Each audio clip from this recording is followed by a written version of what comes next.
Hi, everybody. My name is Jenny, and I am so thrilled today to be welcoming Whitney Childress to our Newly Widowed Call series. Whitney is a research scientist with a passion for lifelong learning. Following the suicide of her first husband, Ethan, she spent many late nights searching out and reading information about suicide. As a very young widow, she felt immediately that she would never be normal. And in the last few years, she has embraced this abnormal life and tried to use the new skills she's developed in widowhood to be a positive force in the lives of others. Welcome, Whitney, and thank you so much for joining us today. We are so excited to have you here and for the valuable information we know that you will share. Thank you. So nice to see everybody. It's nice to see the people that I saw on the last call that I got to be on. This is really great to see all of your faces. And I just wanted to also welcome the new people. I found Soaring Spirits less than 6 months after my loss. So I'm glad you're here in this really difficult time, and I hope that something that's presented is helpful for you. I'm going to share my screen. So today I'm talking about managing strong emotions, and I was telling a friend that I would be presenting this subject and made the joke that I would say, here's how I manage strong emotions. I don't, because I think this is one of those things that we do that you feel like you're getting sometimes, and sometimes you don't. And even now, 7 years later, I still sometimes feel like the emotions are getting the best of me. But that's part of being a human being. And so part of what we're going to talk about today is letting yourself be human and letting some of these emotions. So there are a lot of philosophies about dealing with describing emotions and how humans experience them and how we should ideally experience them. So I want to talk a little bit about that and just say that my approach is always to find balance, um, especially when it seems like we have new emotions or newly intense emotions. I think finding balance is a really critical thing for us as widowed people. And that looks different for all of us. So some people are still going to spend more time with their emotions than others, but it's important for you to find your own balance on that scale of being able to be comfortable with your human experience, being able to be purposeful and productive, um, in the way that you like to be purposeful and productive, to find some joy in the way that you like to feel joy, and to do those things alongside the other uncomfortable things that we feel, like sadness and grief and anger. And I try to use the words comfortable and uncomfortable because I don't like to describe emotions as bad or good, because they aren't bad or good. They're just emotions, and we're going to all experience them. So I try to stay away from that. Um, I think the way that we talk about emotions is important, and how we relate to them can be really important. And that can be culturally ingrained in us. So in Western society, um, if you were raised as male, you might be more comfortable with the uncomfortable emotion of anger versus, say, sadness. Maybe you are less likely to express sadness. And I think culturally for women, it's sort of the opposite. Um, and and so those caregivers related to us, or how they display their own emotions, often are ingrained in us in ways that we don't necessarily immediately realize. And those things can affect how we relate to our own emotions now. Um, if you're a neurodivergent person, you might also relate to your emotions differently, and differently than what your caregivers expected you to, or the ways that other people tell you you should. And so there are all these different layers to what we think about the emotions that we feel. And So there's a term called reparenting, and this is what I like to think about. I have a toddler, so when I'm talking with her about how she feels, I want her to feel comfortable in expressing her emotions. I want her to feel confident in comforting herself, and we do that by showing her, and I can show her how to comfort herself, and I can help her comfort herself by doing some of the comforting for her, and that's so that she can learn and eventually take over that job for herself. um, so when you reparent yourself, that involves a little bit of examining those things for yourself and thinking, what are the things that I want to do for myself to make myself feel better? How would I treat myself if I wanted to comfort myself? It can even be helpful to think of yourself in pieces or parts, and think of a helpful part helping the hurting part. Um, and if that is difficult, you can also think about the ways that you've related to other people. So if someone has expressed to you sadness, or think of a time that somebody displayed anger around you, how did you react to that? What did you think about that person? And did you think about them poorly? Did you have some sort of judgment reaction to them? Because if you did, you might also be reacting to your own emotions with a type of judgment. And um, that can give you some insight into what you feel about what you feel. So, this is a very meta sort of idea. What are we thinking and feeling about what we're feeling? But it's an important part of accepting what we feel. And a big part of our life is evaluating, and a big part of our life is deciding that something is unpleasant and we want to avoid it in the future. The problem with avoiding emotions is that it usually backfires. And when we avoid emotions, they usually pop out in surprising ways, in ways that are maybe even worse than if we let them out to begin with, or ways that might be more uncomfortable or damaging to our relationships in the long term. So it's important to figure out the ways that we can actually feel the things that we need to feel. So there are lots of things that we can feel as humans. And I'm going to start with just a really big picture, 30,000-foot view of emotions. And I think for widowed people, we think a lot about sadness and anger as occupying quite a bit of space. And those are really difficult things to feel. They are often much more intense than we've ever experienced before.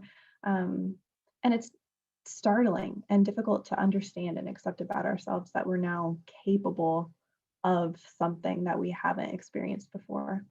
And if you're one of the people who has maybe experienced another loss that has led to a depth of sadness or anger that you relate to in now your widowhood, you might find that you're fighting those feelings more because you don't want to go there again, and you know um, that it's going to feel bad. Um, for me, I was always sort of like at a five, or humming along, like 5 or 6, like not too much, not too little. So feeling the despair that I felt after my husband's suicide was shocking to me. If somebody had tried to describe it to me, I would not have understood, because it was just completely incomprehensible. And I think once you know, you know, but it's not something that you can give to another person. Um, After a while, I started to experience anger, and my anger came out a lot in ways that I didn't recognize at the time. And only looking back on it was I sort of able to understand that I was full of rage. And that's probably a better word for how I experienced anger, was rage. Um, Not even towards any person or my spouse, but just about my life, about having had to experience what I had experienced and the unfairness of it. Um, and that I had to go about the business of living when I had this experience made me so angry.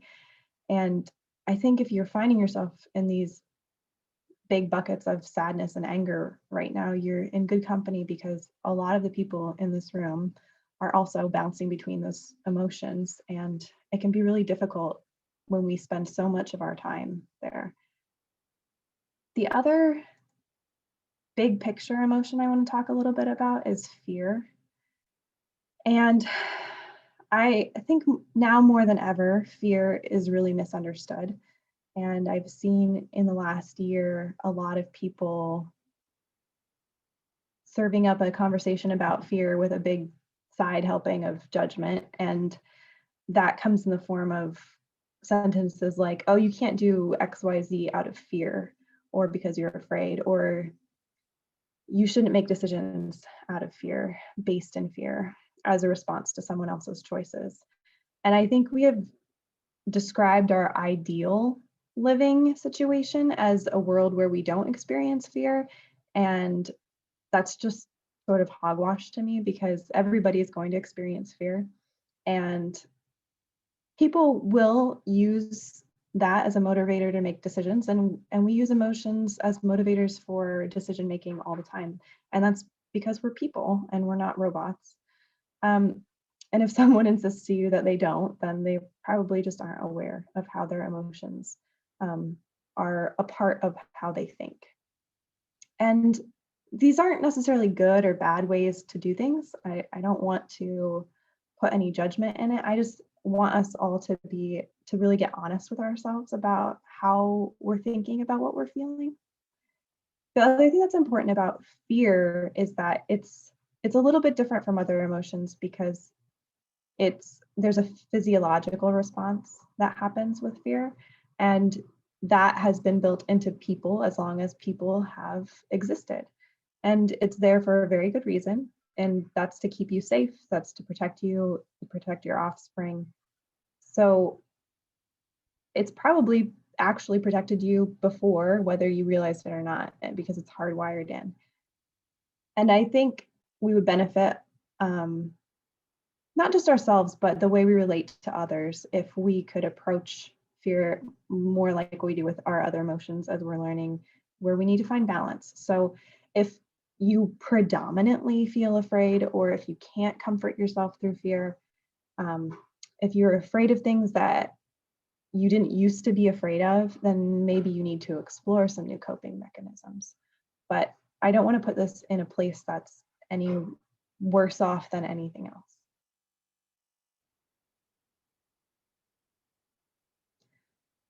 The other thing about fear is that for widowed people, some of us lose it. Um, Maybe you have lost your person, and so now, because the worst thing that could happen has happened, you don't feel afraid anymore. You just are kind of like, okay, I can do anything. It doesn't matter what happens to me. And sometimes those sorts of feelings also lead to unhealthy coping mechanisms. And um, I think the best thing that we can do if we start to rely on unhealthy coping mechanisms is to do some one-on-one work with a medical professional. Um, these are the things like abusing alcohol or drugs, or if you are inappropriately using prescriptions, but can also be things like binge eating or unsafe sex or self-injury. And sometimes they even look healthy, like if you are doing excessive exercising or very controlled eating, it might look like a healthy sort of habit.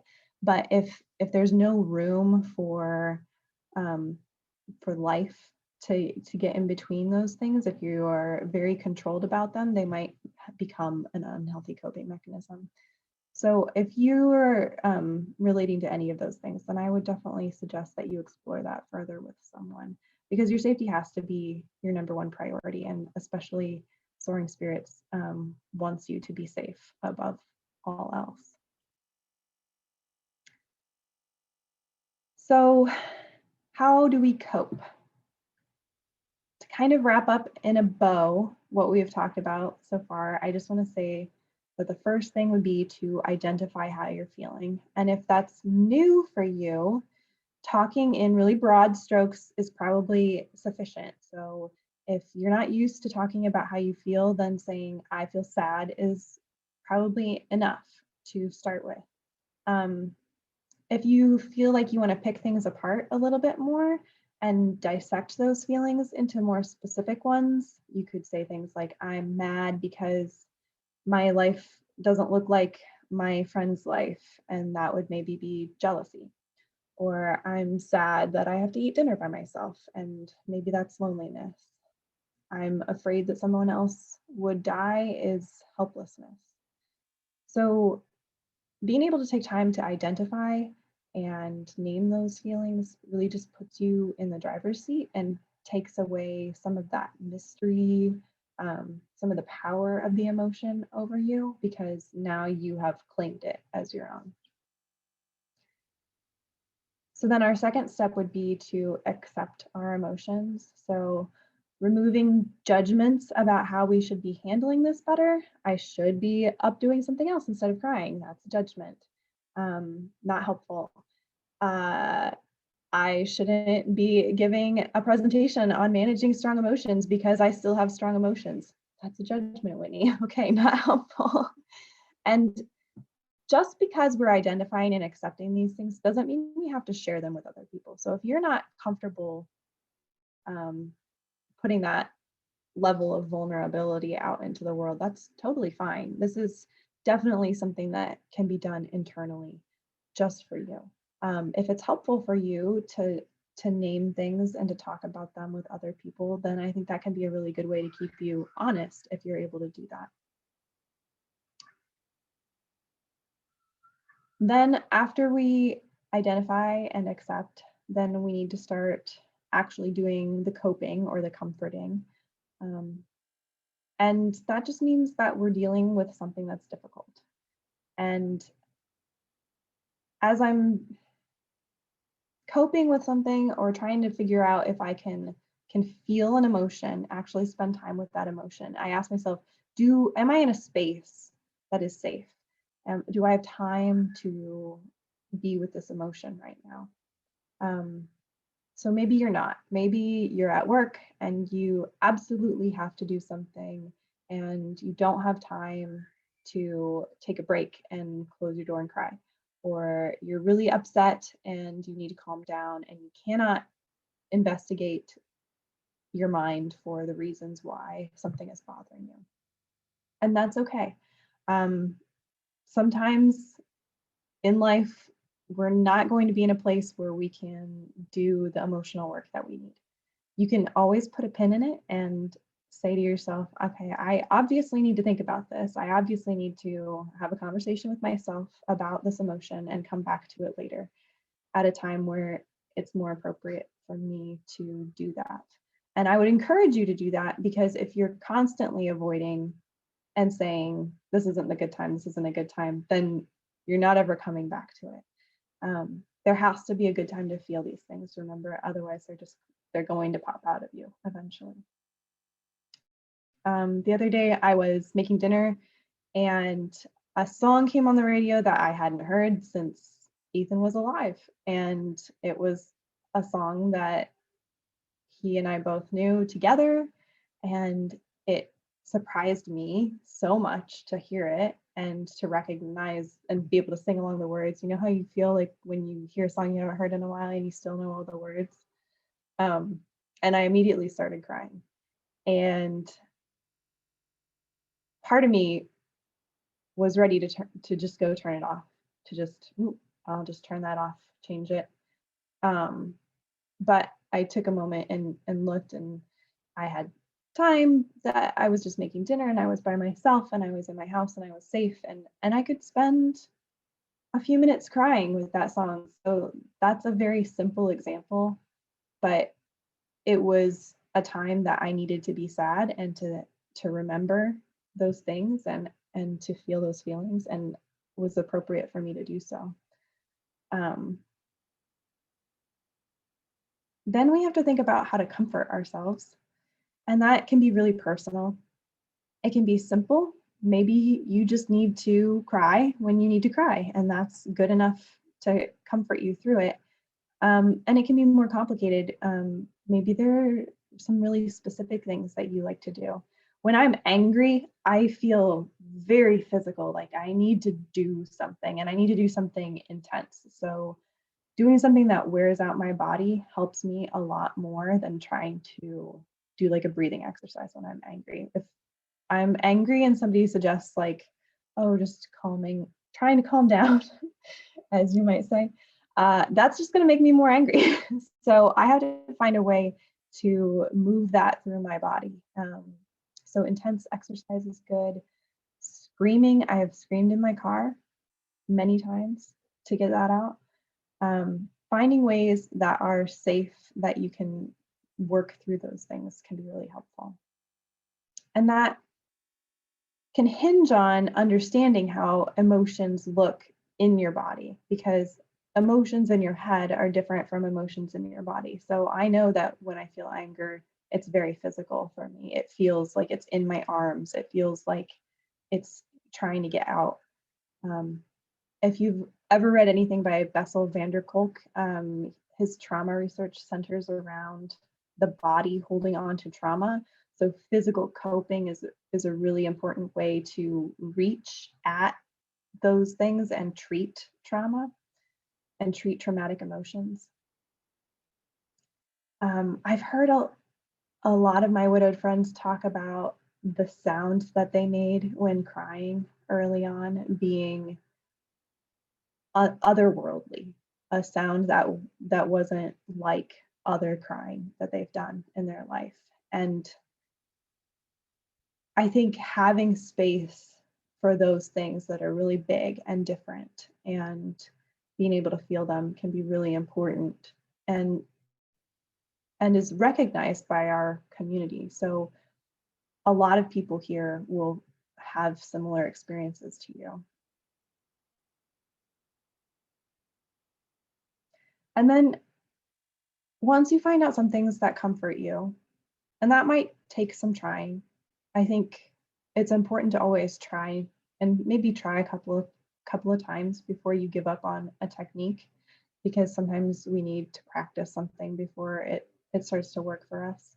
Um, Once we've figured out some ways that we can comfort ourselves through specific emotions, then we have to move through those emotions. And that can also be difficult because we start to identify our very intense emotions and the intensity of early grief with the time that our person was alive, because those two chronologically bump up next to each other. And when we attach those things together, then we start to attach our person to those intense feelings. And when we attach our person to those intense feelings, then we start to feel like that's the way that we are close to them. And so it becomes difficult to disentangle that if we weave that web too strongly. Your person is not the intense feelings that you feel, and your closeness to them is not dependent on the intensity of the feelings that you feel, and the memories of them aren't dependent on the intensity of those feelings. So recognizing that you still have to step through emotions and find ways to return to your life and return to places and things that, like I said, are productive for you or joyful for you, is an important part of moving forward with your life in grief and in love, because that's what we talk about at what grief is. It's just love continuing after your person has died. And you have to try and try again. So sometimes, like I said, I don't manage my emotions well still. Sometimes I do some job and I feel like, wow, I am really comfortable with who I am. And sometimes I feel like that was really uncomfortable. What was going on inside me? But there's always another time to try, for better or worse. There's always another time to try. And so I think when we return, we accept that we will be trying to do these things for our lives. Okay, here's a list of things that might be comforting to you. And so I just want you to take a moment to look at it and maybe put into chat something that you have liked to do to comfort yourself, or something that you hated doing to try to comfort yourself. Those always bring people together too. I hate doing journaling. I hate doing meditation. So some of that, see what people don't like too. And maybe some other ideas that aren't on this list would be great. I'm sure you have plenty of good ideas out there. And we'll talk a little bit after I'm done hogging the chat about some of the things that you guys have done that have worked for you. For me, like I said, I don't do well with breathing exercises or meditation when I'm angry. Those are the kinds of things I do when I'm calm, to help myself stay calm the rest of the time. And I also saw a really funny thing recently that said, if you feel like you hate everyone, you might need to eat something. And if you feel like everyone hates you, you might need to sleep. So I think that's really good advice.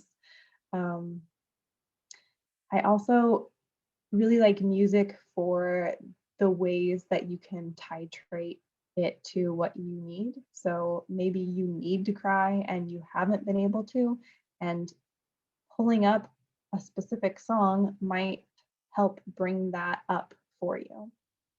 Maybe bringing some angry music can help you just kind of yell and rage, or listening to music that has nothing to do with grief or that's happy could help you distract you and be happy. So that's something that can be really different depending on how you use it. Also, I think you guys have this great community here that you've built during a really difficult time, and reaching out to each other and saying, hey, I'm struggling too, or hey, I'm doing okay today, how are you doing, is a really important part of what it is like to be a widow, because people here get it the way that other people just can't. And other people will want to help and often want to understand.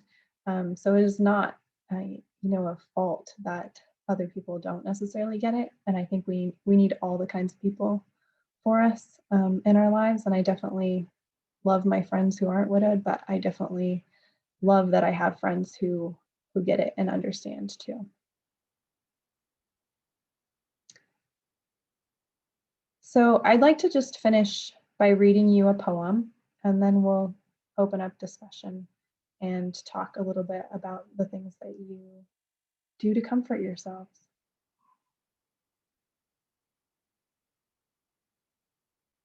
This is called The Weighing by Jane Hirschfield.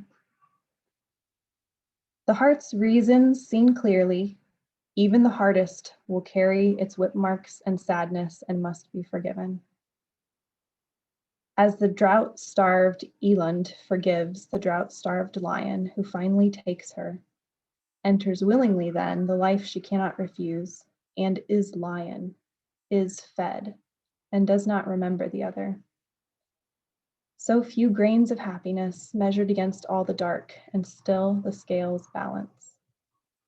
The world asks of us only the strength we have, and we give it. Then it asks more, and we give it.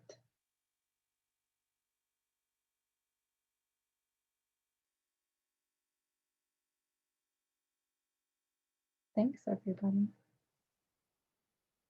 Here's just a plain picture of sheep. Oh, Peter's clapping for me. Thanks, Peter.